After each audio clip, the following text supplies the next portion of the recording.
North America?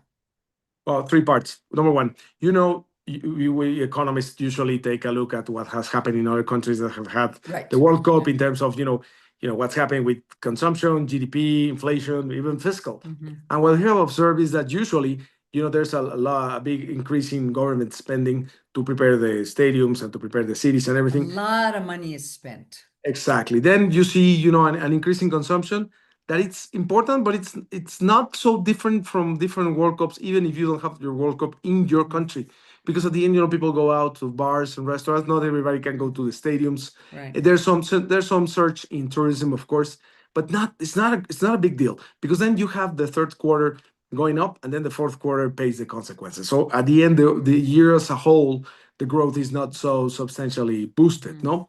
But then, because there was this government spending that increased significantly 1 year before, then you have the post, the post Hangover. World Cup hangover. It's the hangover, the post-cup hangover. Exactly. So, governments have to consolidate, reduce government spending. The economy actually faces some trouble. So depends on those things, no? So in the case, for example, of this World Cup, Mexico, US, Canada, I have not seen a very significant increase in government spending directed towards the World Cup. So I think that makes a big difference, because probably the hangover is not. I mean, we're still going to have a hangover, but it's not going to be that bad.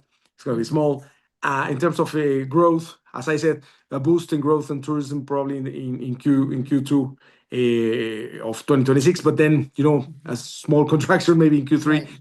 And then on inflation, yeah, we might have like 30-40 basis points coming out of that. It depends on the country, and depends on how much the CPI basket assigns to things like restaurants and food and beverages, because that's the main thing, and also airfares and hotels.